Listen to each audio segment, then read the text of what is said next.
Уважаемые телезрители, в клубе «Что, где, когда» продолжается экспериментальная серия. Знатоки играют тройками, красные кресла для главной, черные для приглашенной тройки.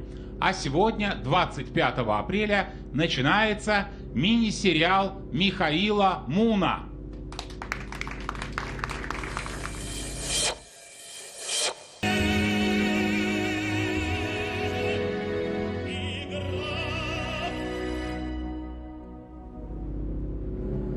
На первую игру своего мини-сериала Михаил Мун пригласил тройку Дарины Сибуль, маркетолог Диана Агейченкова, учитель Павел Журавлев, аналитик Дарина Сибуль.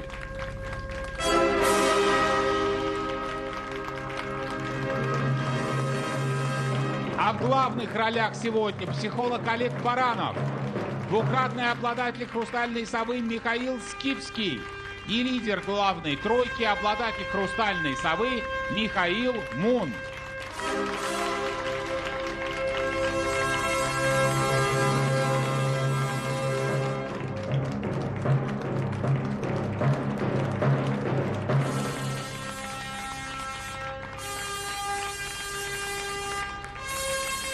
Против двух троек знатоков сегодня играют Надежда Исаева-Видная, Денис Володин, Базарный Сызган, Анна Пелевина, Екатеринбург, Мария Абрамова, Тверь, Сектор Блиц, Алла Соколова, Балашиха, Андрей Присяжнюк, Ростов-на-Дону, Алексей Кулагин, Казань, Сектор Суперблиц, Юлия Ильясова, Москва, Олеся Водолеева, Златоуст, Николай Сущенко, Карабулак.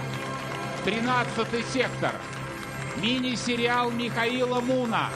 Игра первая. Телезрители против знатоков. Игра до 6 очков. Счет 0-0. Первый раунд.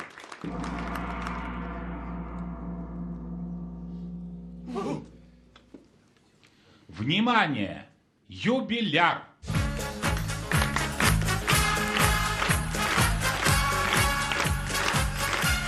Уважаемые телезрители, вчера исполнилось 50 лет, как в «Что, где, когда» появился Волчок. Ему сегодня почет и уважение. Господин Мун, хотите покрутить юбиляра? С удовольствием, господин. Прошу вас.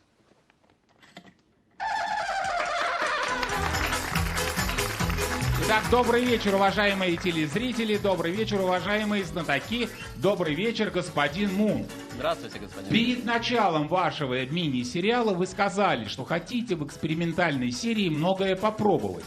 Волчок я вам дал покрутить. Что еще, Михаил? Какие у вас еще желания? Ну, вы знаете, это, я не знаю, мне кажется, в этом нет никакой тайны. Мы договорились, что Суперблиц я сыграю, если он выпадет. Скажите, а почему из всех троек ваш выбор пал именно на Дарину Казань? Именно на Дарину... Давайте потом продолжим. Да, спасибо. А сейчас Казань. И против вас играет учитель Алексей Кулагин из Казани. Я объясню, почему все так засмеялись, потому что чуть не... Посмотрите, Казань прикрывала Суперблиц. И чуть-чуть до Суперблица сходу себе не накликал Михаил Мун.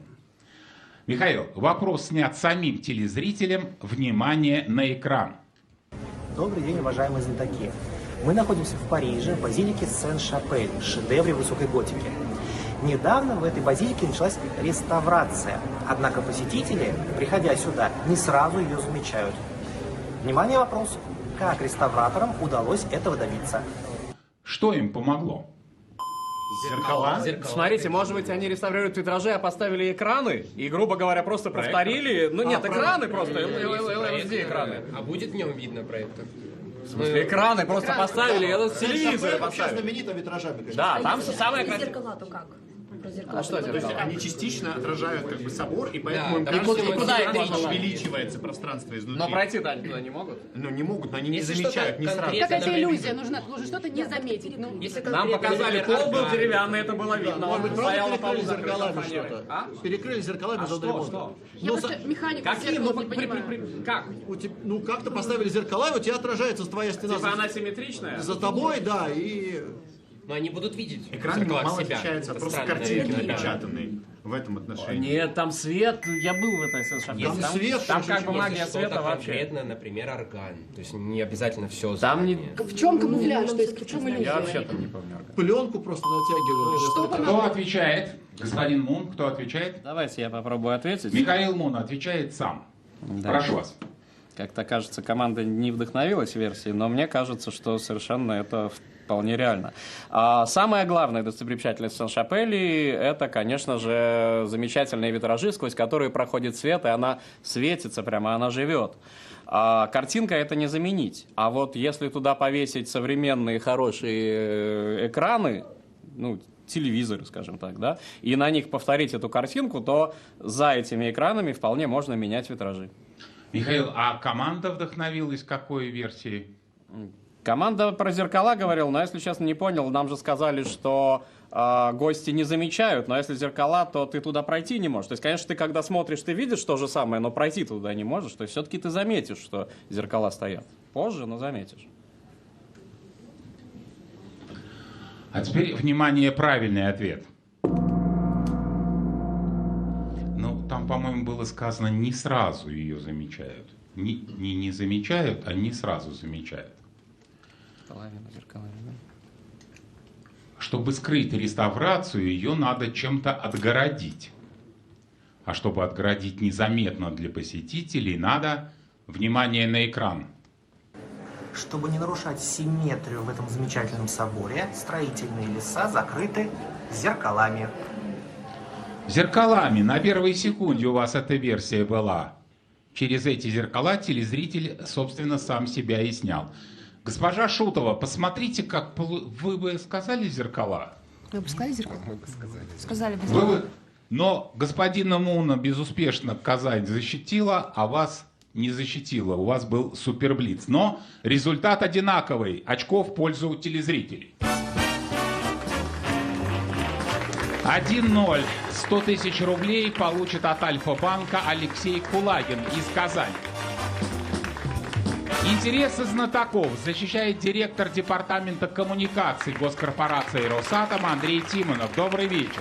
Добрый вечер, господин. Скажите, вас впечатлило, как на прошлой игре повел себя наш юбиляр Волчок? Вот посмотрите на экран. Я, господин ведущий... Видите, телезритель, видите? Вот он проехал в Казань и остановился на Суперблице. Да, Андрей, прошу вас. Вероятность, конечно, была микроскопическая, 1/13. Но я вот буквально вчера пересматривал эту игру и, знаете, пришел к какому интересному выводу. Вы раз за разом повторяете, что экспериментальная серия — это не игры, а это сериал. И каждое кино требует, что его отнесли к определенному жанру. И кажется, что самая вторая игра — это такая была полноценная драма, которая, может быть, из-за рока судьбы или из-за порчи одного из героев вашего фильма, господина Гиязова, там превратилась в настоящую трагедию. Я вот, знаете, у меня есть какое замечательное предложение. А может быть, мы снимем легкую романтичную комедию, и чтобы обязательно с хэппи-эндом? Попробуем. Это зависит от знатоков. А интересы телезрителей защищает вице-президент Альфа-банка Алексей Гиязов. Добрый вечер. Добрый вечер. Алексей, так в прошлый раз Волчок был за телезрителей, и финальная игра мини-сериала Анастасии Шутовой так и не состоялась. Вы у нас известный прогнозист. Как вам кажется, вообще кому-то удастся выиграть 2 игры подряд? Увидим ли мы в экспериментальной серии финальную игру? Я думаю, что это обязательно удастся, но не в этом году. Вы хотите продолжать эксперименты? Конечно. Спасибо, Алексей. Второй раунд. Итак, господин Мун, Волчок нас прервал. Почему вы все-таки выбрали именно тройку Дарины Сибуль? Знаете, господин ведущий, мне кажется, я, как только узнал правила, я сразу вспомнил вот свой, можно сказать, звездный час в клубе, когда я еще был молод. Это один из первых был моих сезонов, когда Владимир Яковлевич метал карты и определялось прямо перед игрой, кто будет играть. И тогда мне прям очень здорово повезло. И, собственно, прошло вот уже там 30 лет почти, и время теперь молодых вот повторить вот это все. Мне кажется, собственно, поэтому я выбрал команду, в которой больше всего молодежи. Балашиха. Михаил, но чтобы молодые выстрелили, все-таки надо... Извините, стоп. Ростов по стрелке показывает на разделительную полосу Ростов-на-Дону. Против вас играет экономист Андрей Присяжнюк из Ростова-на-Дону. Господин Мун, но все-таки, чтобы у молодых был шанс проявиться, вам нужно им помогать с выбором версии. Нужно их слушать, конечно, я согласен. Да. Внимание, вопрос. Закончите хокку японского поэта Масаока Сики. Падает снег. От белого кота на крыше остался только... Голос. След. Мне кажется, голос. Потому что его слышно. Его буквально не видно, только голос. Текста у нас нету, да? Белый кот. От белого Я поняла, кота. что белый А сливается. черный Не видно, его не видно. След. След. Уголек там какой-то. Он остался. Ну, а след как Тень. бы... След не в лоб как-то, да? Тень осталась. Тень? Нет, осталась она. Не годится. Остался только. А что еще, если не цвет, да? Если не визуальное, то... Ну, звук и запах еще есть. Я не хочу прям... А бежать, почему я кот вроде- на крыше? Вот что он там делал вообще? Зимой на крыше. Он сидел просто. Если он грелся утром, то есть Снегом его засыпал, Да. правильно? Логика же такая, да? какой-то Но он холм там. белый, нет, он сравнялся. Холм, да. Одинаково. Холмик. Белый снег и белый Холм. Холмик. ямка. Хвост. Там тепло Хвост просто, он там- шевелится, а усы, коготь. Шевелится, когда он недоволен. Мне кажется, цветом... Ну, цвет, понятно, цвет ты не видишь. Цвет сливается. Да. Да. А что? Тут нет цвета. Итак, Михаил. Олег Баранов. Олег Баранов, прошу вас. Вот у Михаила Муна почти 30 лет назад был «Звездный час». Посмотрим, будет ли у вас. Итак, падает снег. От белого кота на крыше остался только... Голос. 1-1. Олег Баранов. Олег Баранов приносит первое очко для своей команды. Поздравляю вас, Олег. Продолжаем игру. Третий раунд. Господин Баранов, Олег, скажите, вам было лестно, что вас, самого молодого участника экспериментальной серии, пригласил в свою тройку самый опытный Михаил Мун? Да. А как вы это восприняли, Олег? Я удивился, ну... Это вам приятно было? Да, да. Не, я сначала был в шоке, наверное, даже. То есть я подумал, что, почему, я. Потом думаю, ну ладно. Ну уже, Здорово. Олег, ну уже понятно, что по этому вопросу, что нельзя пригласил. Не зря пригласил. Скажите, Олег, а как вы отреагировали, что Михаил пригласил тройку Дарины Сибуль? Вы ведь с ними со всеми играли. 13-й сектор. Сейчас договорим, секунду. Ну, конечно, приятно тоже. Итак, Олег, у вас сегодня сложная задача — стать связующим звеном между двумя мирами, как вы это называете. А сейчас 13-й сектор. Интернет против знатоков. Сегодня в 13-й сектор поступило 21 043 вопроса, и сейчас компьютер выберет один из них. Итак, против вас играть будет Дмитрий и Ирина Друговы, город Ровеньки, мастер горный и домохозяйка. Уважаемые телезрители, в этом сезоне в 13-м секторе, напоминаю, эксперимент. Можно узнать правильный ответ на вопрос раньше знатоков и следить за обсуждением, зная ответ. Внимание, вопрос. Женщина, которая никогда не видела своего мужа за этим занятием, не имеет понятия, за какого терпеливого человека она вышла замуж. За каким занятием? Рыбалка, Мне тоже да. рыбалку хотелось. Хорошо. Потому что Потому что ты женщины сидишь ездят и на ты- рыбалку, а он спокойно ловит. А Еще есть плетение есть- сетей какое-нибудь, плетение ловцы. Для рыбалки женщина мужа все подходит. Женщина мужа не видит, как бы Подождите, занятие ну, еще мужское. есть монотонные занятия Если он мужские. мастер вот, горный или... Копать. Ну, это маршей. Или Какой горный мастер, это человек с забоем. поэтому она не видит, что он готовится к... Где еще что делает мужчина один, а женщина этого не видит? Ну, справедливо, да. На На футболе, работе на хоккее, что-то но он делает. нетерпеливый. Вратарь, кстати. Нетерпеливый он. А там как бы нет терпения. Окей, еще там. монотонное мужское занятие. Что еще? Где еще Мне нет кажется, ничего Читать, скучного, нет? работать. Кроссворды. Ладно, все, господин ведущий, мы не будем уже, как бы это превращается в фарс. Отвечает Олег Баранов. Итак, Олег Баранов, прошу вас. Ну, допустим, какое занятие? Рыбалка. Ну, давайте посмотрим на экран. Внимание, правильный ответ. Ну, рыбалка, иначе говоря. 2-1 в пользу знатоков. Олег Баранов второе очко для своей команды приносит. Господин Гиязов, Да. как вы относитесь к этому эксперименту в 13-м секторе? То, что телезрители могут смотреть, имеют возможность смотреть, зная ответ на вопрос. Прекрасно. Телезрители могут себя почувствовать чуть умнее, чем знатоки. Алексей, дело не в том, что умнее. Понимаете, вот лично для меня эксперимент – это дать возможность телезрителям хоть в одном раунде взглянуть на игру моими глазами. Я всю жизнь смотрю, зная правильный ответ. Это тоже интересно. Я думаю, что может быть не менее интересно, чем его не знать. А те, кто хочет самостоятельно отвечать на вопросы, могут и не пользоваться этой возможностью. Вы, кстати, тоже не можете, потому что вы в зале. А возможность такая есть только у телезрителей. Реклама на первом.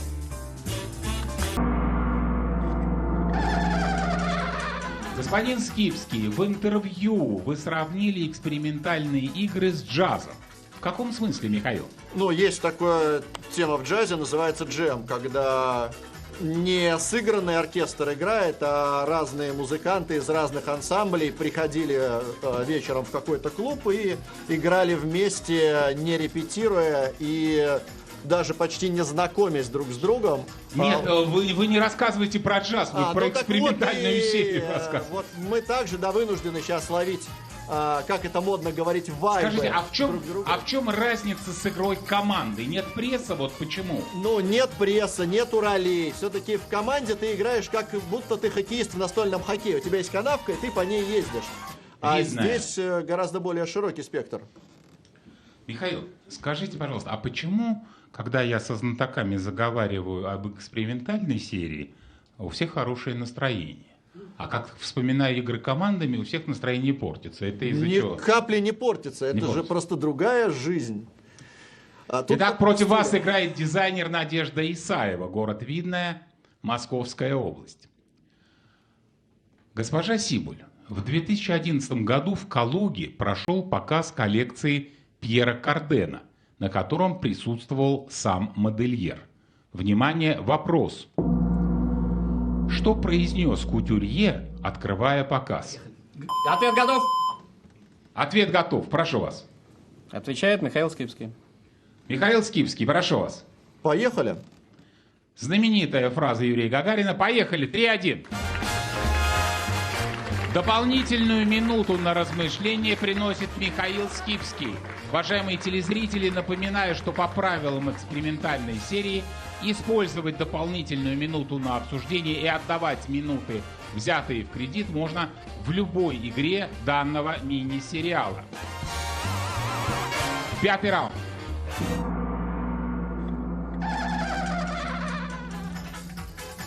Госпожа Сибуль, вы единственный капитан прошлого сезона, который участвует в экспериментальных играх.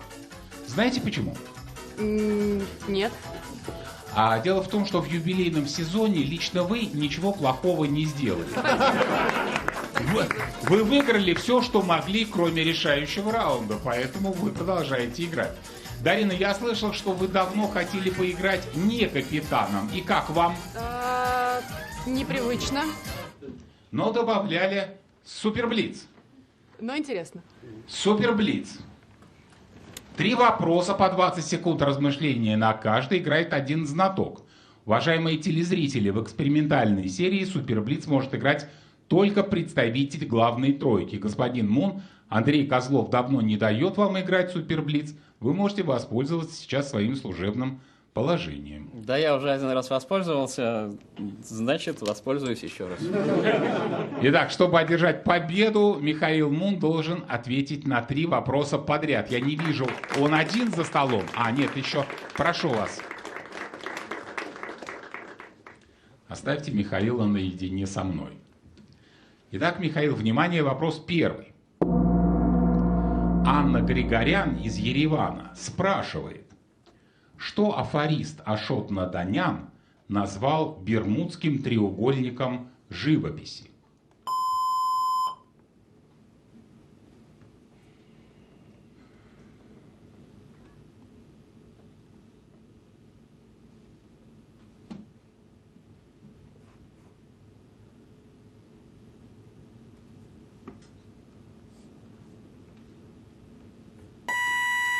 Прошу, Михаил. Черный квадрат Малевича. Абсолютно правильный ответ. Продолжаем суперблиц. Внимание, вопрос второй. Алексей Васькович из Златоуста просит вас закончить афоризм Михаила Жванецкого. С возрастом желание заработать переходит...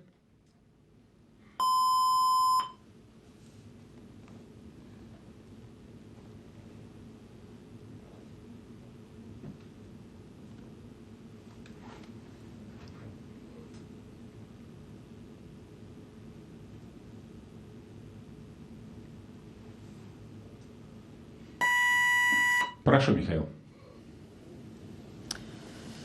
С возрастом желание заработать переходит в желание отдохнуть. А теперь, внимание, правильный ответ. Господин Друзь улыбается. Он знает, наверное, да? Возраст такой, господин ведущий. Господин Мун, с возрастом, вы, наверное, еще все-таки не в том возрасте. Ну, с возрастом желание заработать переходит в желание сэкономить, говорил Михаил Жванецкий. Не заработать, а сэкономить. 3-2. 100 тысяч рублей от Альфа-банка получит Алексей Васькович из Златоуста. Уважаемые телезрители, чтобы добраться до финальной игры своего мини-сериала, тройка Михаила Муна должна выиграть 2 игры с разными приглашенными тройками.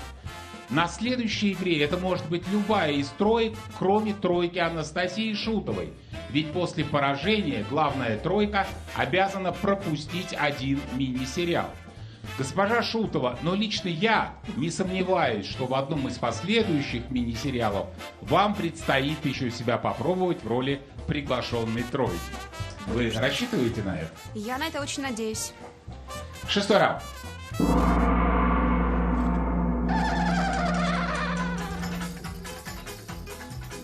Господин Мун.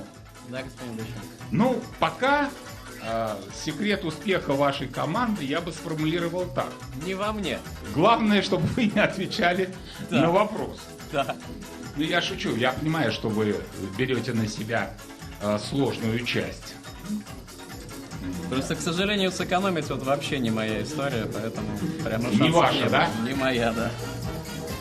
А кто у вас самый экономный в вашей тройке? Я не знаю, просто я, наоборот, нахожу удовольствие в том, чтобы раздавать деньги, а не... Москва. Не накапливать. А не накапливать, да. Против вас играет юрист Юлия Ильясова из Москвы. Внимание, черный ящик.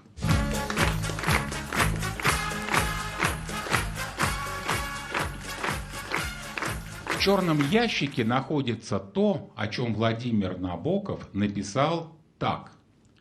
Кусочки всех очертаний от простого кружка до самых затейливых форм, богатых углами, мысками, перешейками, хитрыми выступами.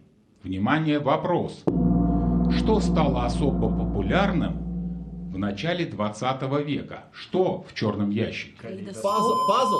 Они Пазл. Пазл уже в 18-м. Слушай, и потом он одинаковый, как все-таки там нет. Там Все мыски переплетается. там есть, и губы там есть. Скажите, Перешейки. от простого Там к форма круглому, достаточно от простого к круглому в пазле есть круглые детали? Ну, Да, это В начале почему? 20 Что это века про Круглые были в пазле не другие, должно не быть. такие, как у нас сейчас. круглые не соберешь. Все-таки что-то вот, ну, крылья бабочки Относительно нет, новинка конечно. какая все-таки должна быть. И оно плюс-минус в то Что есть что-то время. похожее на калейдоскоп, давайте так. Ярко. Мозаика Если что-то с какая-то. писательством Игра в головоломка связано, какая-то там еще. печатные, но они уже были. С формами с какими-то разноцветными. А что вот пэтчворк там Ножки. какой-то? Что из частей что состоит? Кружева Что там, какие-нибудь. мыски, что еще? Перешейки, уголки. что-то. До самых сложных форм, прям до самых сложных. Что в начале 20 века в целом могло быть? Там Фотографии, автомобили, ну, фотографии, телефон. Слушайте, а калейдоскоп прям плохо или все-таки может быть? Мне не Кажется, очень нормально, нравится. он как раз, мне Мне кажется, в пазл начале гораздо 20 Пазл точно нет. Я не понимаю, почему я Про калейдоскоп. круглые объясни, не понимаю, почему пазл. Пазл точно нет. Ну, Дальше. потому что Что ты закруглен говоришь? есть вот такие Калейдоскоп детали. хорошо. Он Все, же может все, что раньше раньше был начало. Итак, И кто у нас отвечает? тоже был раньше. Отвечает Диана Агейченко. Диана, прошу вас. Ну, мы предположим, что это калейдоскоп. Что это калейдоскоп. Диана, я знаю, что у вас сегодня вы приболели, у вас с голосом. Я вас не буду мучить. Здоровья. А теперь, внимание, правильный ответ.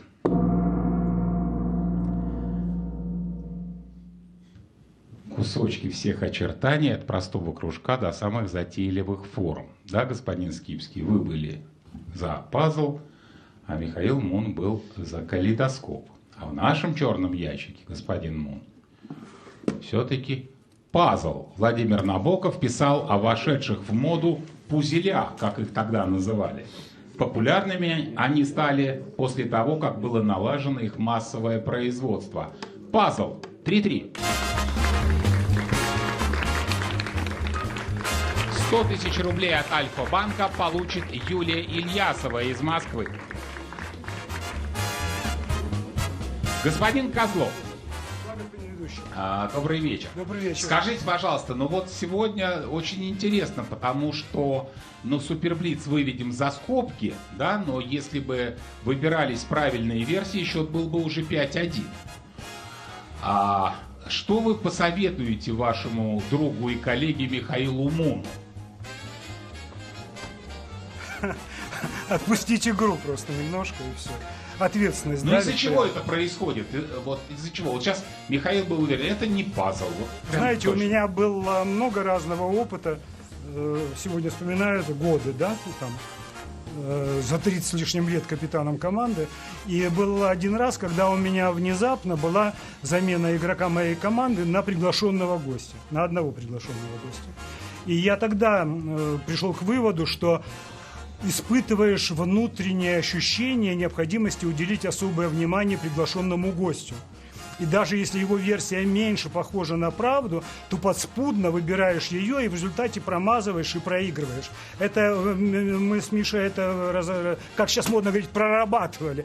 Но я думаю, что здесь неминуемо это происходит. У Михаила, конечно, есть ответственность перед ребятами, которых он пригласил. И это может как помогать на примере с господином Барановым, так и помешать. Спасибо, Андрей. Продолжаем игру. 7-й раунд.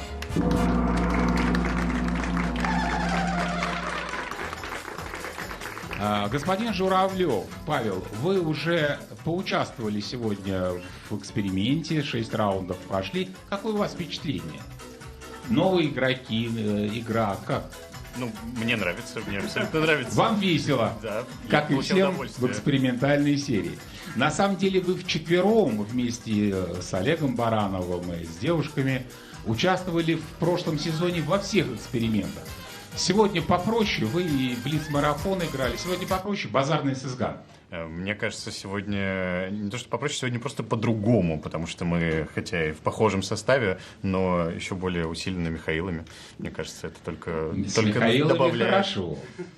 А против вас играет обладатель бриллиантовой совы, академик Академии телезрителей игры «Что, где, когда», музыкант Денис Володин, поселок Базарный Сызган, Ульяновской области.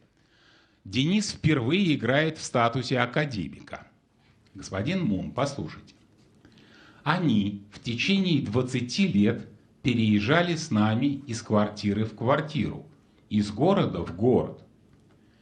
Это было что-то необходимое в жизни, как стены, потолки, мама и папа. В своих воспоминаниях старший сын Алексей писал также, что все квартиры, в которых они жили в конце XIX века, были с большой комнатой, в том числе из-за них. Внимание, вопрос. Из-за кого же?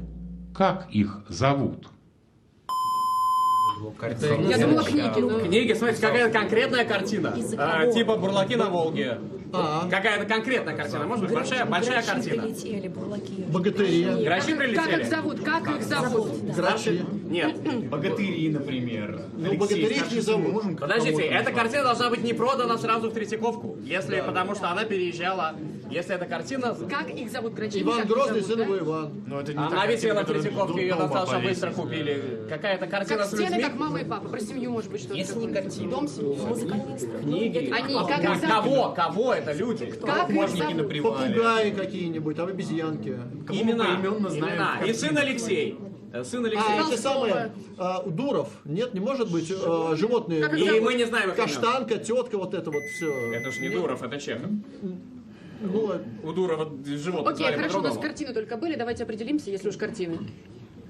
Давайте Если богатыри поименно. Ну, ты их можешь назвать поименно? Да, Конечно. можно. Итак, кто будет отвечать? Михаил, нужно принимать решение. Ну, вообще, я намеревался взять сэкономленную минуту, Пожалуйста. которая, мне кажется, у нас есть. Пожалуйста. Повторите, пожалуйста, вопрос, если вас не Выбери, только сформулируйте. Я беру... Я беру, да, сэкономленную минуту. Да. Такое право у вас есть. Сейчас я уберу вашу минуту у себя со стола, что у вас ее больше нет. И повторю вопрос.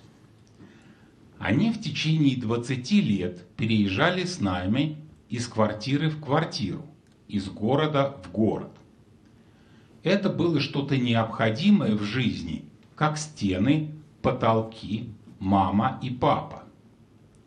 В своих воспоминаниях старший сын Алексей писал также, что все квартиры, в которых они жили в конце XIX века, были с большой комнатой, в том числе из-за них.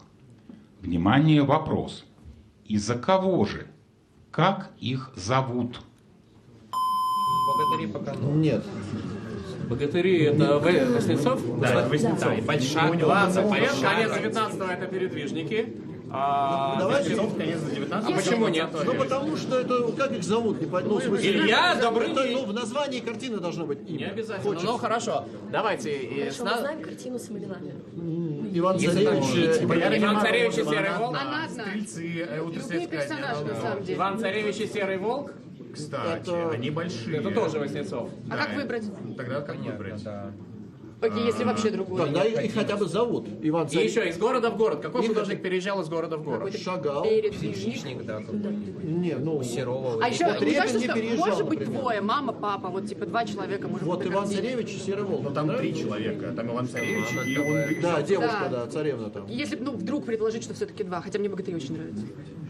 Богатыри, они просто широкие. А Иван Большая Царевич, он комната высокий. нужна для этого как раз, нет? Ну, Волк аж не забыл, наверное. Итак, кто отвечает, господин Мо? Здесь вам нужно проявить чудеса интуиции. Чудеса интуиции сегодня проявит, конечно же, Дарина Сибуль. Дарина Сибуль. Ну, прошу, Дарина, проявите чудеса За другим сюда интуиции. пришла. Нам кажется, что... Давайте так, отвечу на вопрос, как их зовут. Алеша, Добрыня и Илья. Я еще? А теперь, внимание, правильный ответ. Вам же Михаил Скипский говорил, что богатырей точно нет, потому что должно быть в названии. Вы его не послушали, доверились своей женской интуиции. Отец Алексея работал над ними почти 20 лет. Для них нужна была большая комната, ведь холст был огромным. Вместе с семьей, покажите вдвоем, пожалуйста, Михаила и Дарину, с квартиры на квартиру переезжали, посмотрите, богатыри Добрыня Никитич, Илья Муромец и Алеша Попович. А вот вспоминал об этом Алексей Викторович Васнецов, сын художника. 4-3 в пользу знатоков.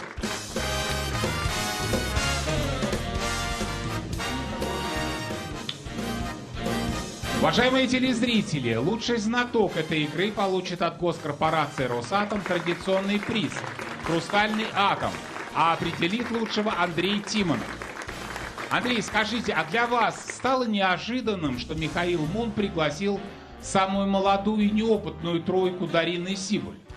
Если коротко, то нет. А если длинно, то вот у нас в Росатоме очень сильно развито наставничество. Ведь когда руководители, хорошие специалисты, генеральный директор, кстати, берут под крыло молодых специалистов и вот не получают их, знаете, как в советском мультике «Получайте лучше ваших коучат», а делятся профессиональными секретами и спрямляют их профессиональные карьерные вектора, ну, хеджируя их от каких-то ошибок, что ли, жизненных.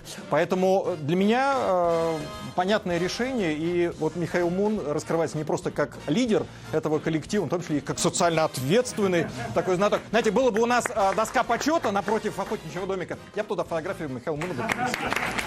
Спасибо, Андрей, спасибо. 8-й раунд. Госпожа Сибуль, скажите, ну вот мне очень интересно, почему все-таки вам казалось, что это богатыри? Нет вы же интуитивно, объяснения никакого совершенно.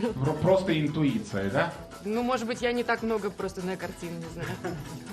Господин Скифский, а почему вам казалось, что это точно не богатыри? Потому что в прошлом раз Муну казалось, что это точно не пазл. Ровно по этой причине. Я думаю, что проблема в том, что господин Скударев далеко от вас, а он бы вам показал свой знаменитый жест, и вы бы поняли, о чем речь. Алексей как раз отличился в свое время на вопросе о богатырях. Екатеринбург. Счет 4-3. Против вас играет экономист Анна Пелевина из Екатеринбурга. Конечно, большая разница 4-4 или 5-3.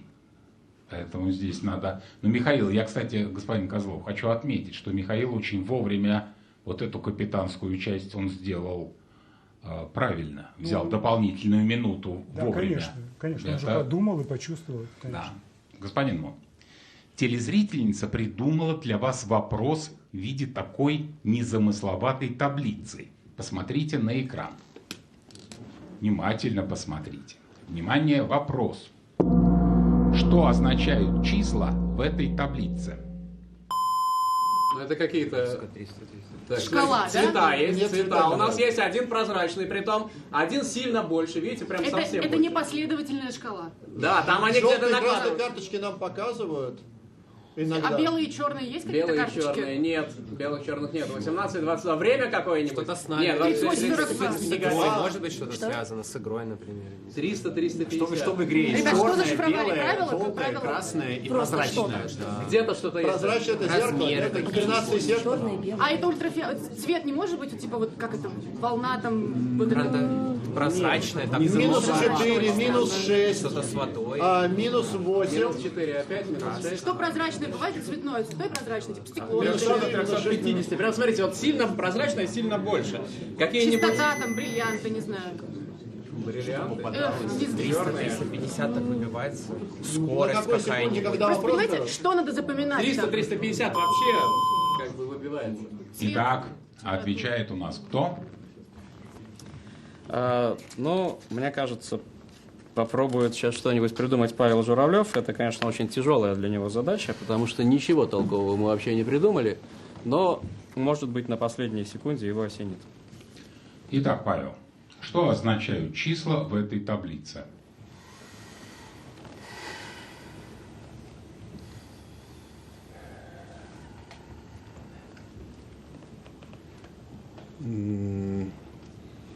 Это явно похоже на частотность, Угу.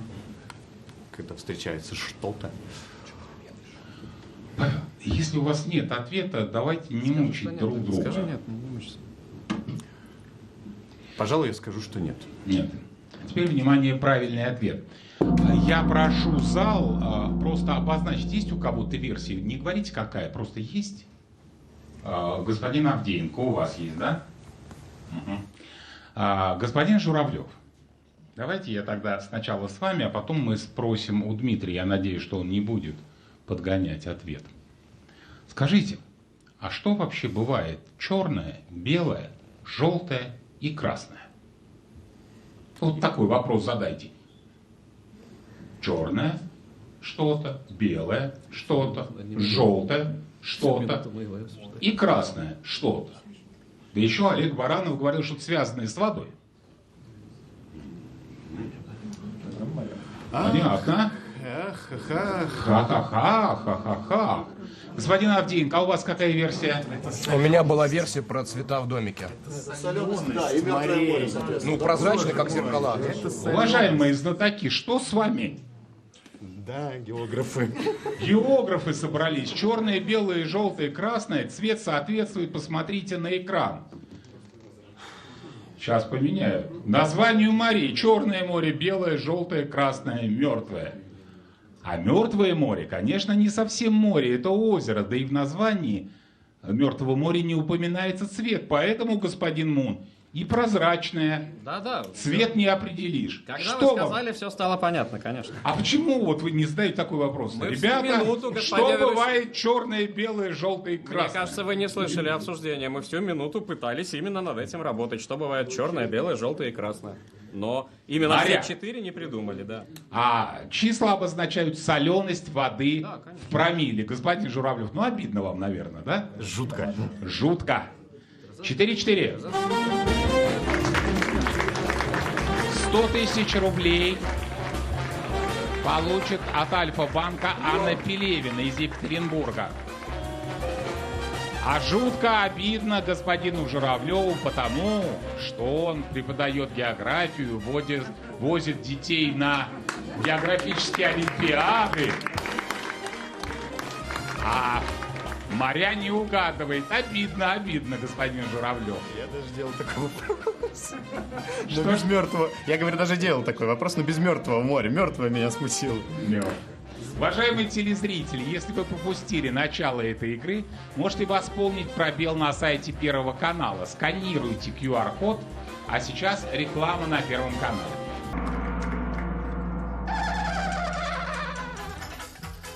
Уважаемые телезрители, напоминаю, что в сезоне 2026 года от вас понадобятся интересные вопросы. Присылайте их по электронной почте, адрес вопрос@tviigра.ru по почте, либо просто заполните форму на сайте tviigра.ru. Господин Гияз, на первой игре экспериментальной серии вы сказали, что, может быть, и не будете давать знатокам минуту в кредит. Вы больше всех пугали или вы действительно способны на такое? Я абсолютно способен. Я не думаю, что у кого-то есть сомнения в этом помещении. Но я надеюсь, что все-таки пугали. Златоуст.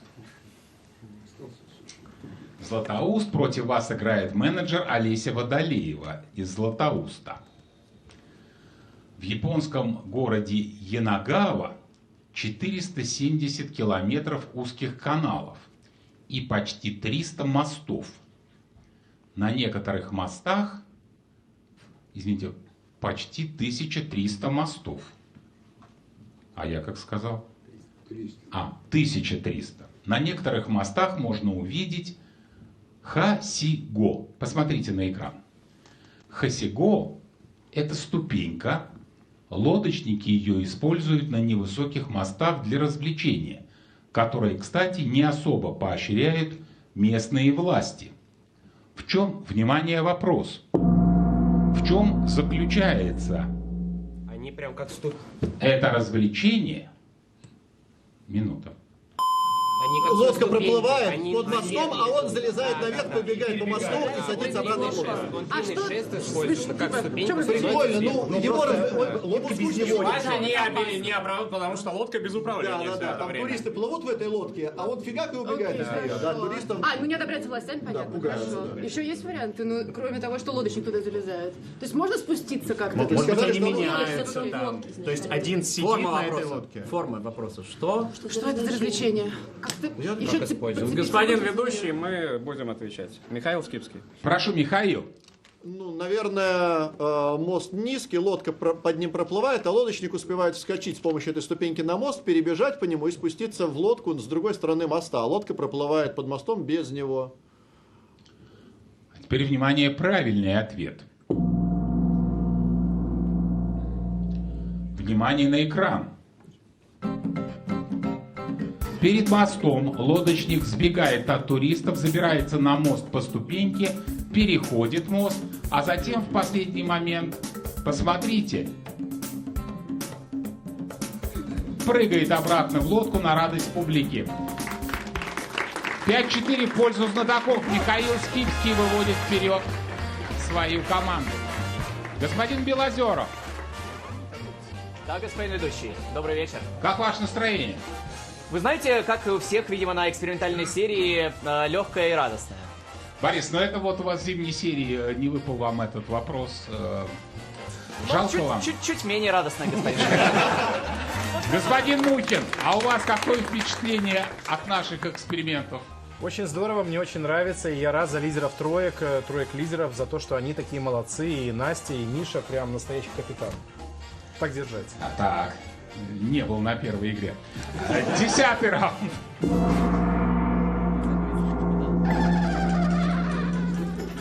Уважаемые телезрители, если знатокам сегодня удастся победить, то после майских праздников мини-сериал Михаила Муна продолжится либо стройкой Дарьи Любинской, либо стройкой Дмитрия Авдеенко, либо стройкой Кима Галачана.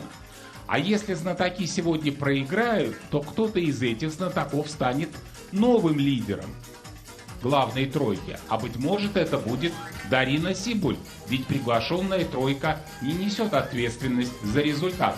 Дарина, вы сегодня только помогаете, а ответственности не несете. Тверь. Против вас играет менеджер Мария Абрамова из Твери. Внимание! Ветеринарный воротник.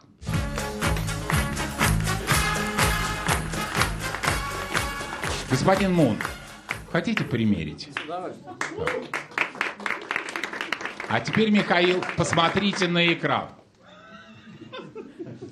Перед вами современная карикатура художника Лиама Уолша.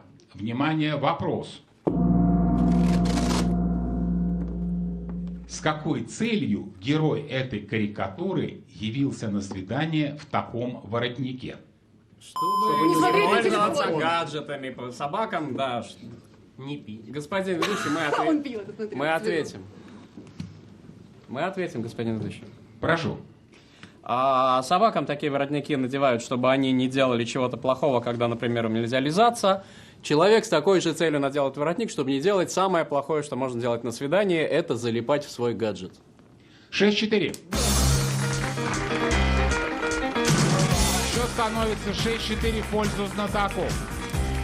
Знатоки одерживают победу в первой игре, и таким образом мини-сериал Михаила Муна продолжится. Вот имена победителей.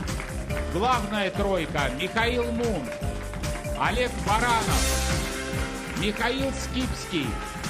А помогали им сегодня Диана Агейченкова, Павел Журавлев и лидер приглашенной тройки Дарина Сибуль. Поздравляю вас! Господин Тимонов, кто из знатоков был сегодня лучшим?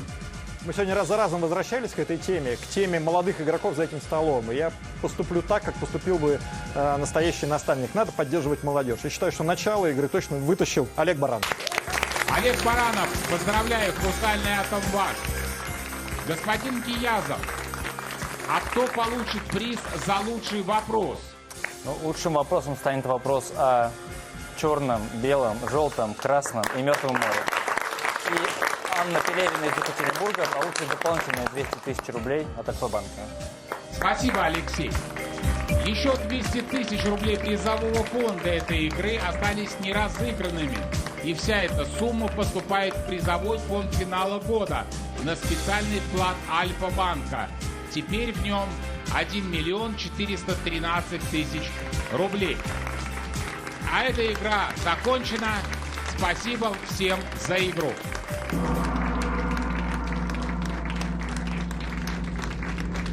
Уважаемые телезрители, следующая игра экспериментальной серии состоится после майских праздников. Но так как в мае-июне по выходным я тружусь на огороде, программа «Что, где, когда» будет выходить по пятницам. Нас ждет продолжение мини-сериала Михаила Муна. Какую тройку выберет Михаил, вы узнаете 15 мая на Первом канале сразу после программы «Время». Кстати, на нашем сайте tvoigра.ru вы можете посмотреть составы всех троек и попробовать спрогнозировать выбор господина Муна. Ну а сейчас знатоки интеллектуального клуба «Что, где, когда» уступают место знатокам юмора –